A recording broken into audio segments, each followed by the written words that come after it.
Lula acabou de comprar a sua reeleição através do Congresso Nacional e precisou de menos de 8 horas para que o plano desenhado fosse executado.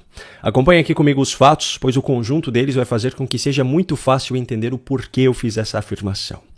Bom, nos últimos 2 anos da sua gestão como presidente da República, Jair Bolsonaro adotou algumas medidas para a contenção ou redução dos preços dos combustíveis em meio ao impacto de alguns fatores externos, como o conflito entre Rússia e Ucrânia, por exemplo, que começou no final de fevereiro de 2022.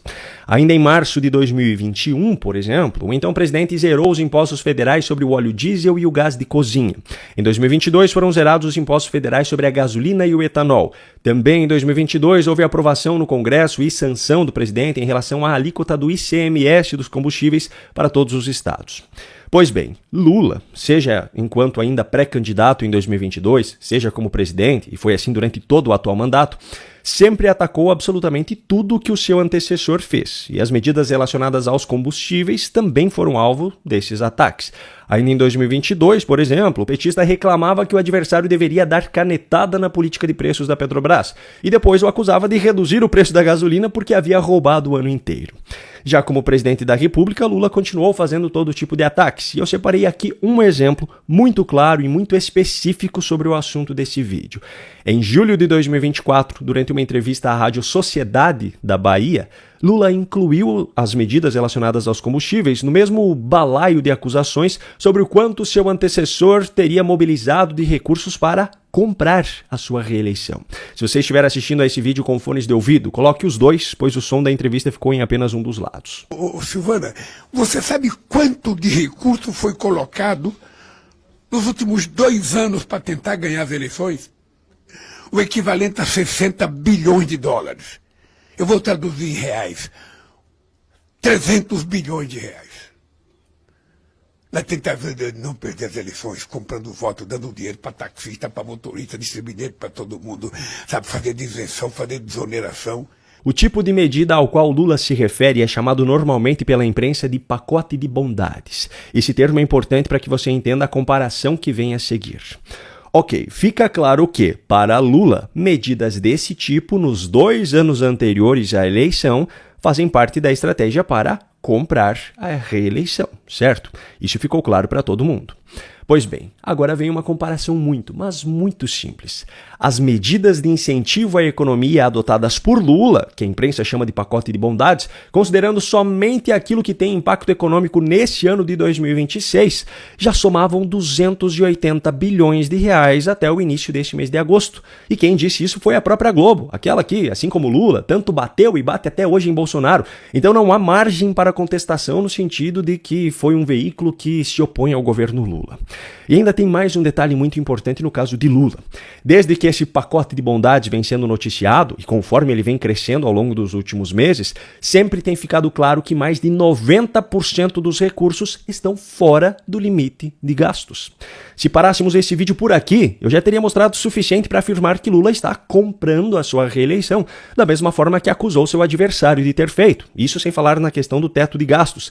Só que a história não para por aí, e no caso de Lula, o buraco é muito, mas muito mais embaixo. Mesmo com todas as medidas já adotadas até então, o cenário para o povo brasileiro se resume muito bem com essa manchete de 4 dias atrás. Menos dinheiro no fim do mês. Renda disponível do brasileiro cai para menor nível da história.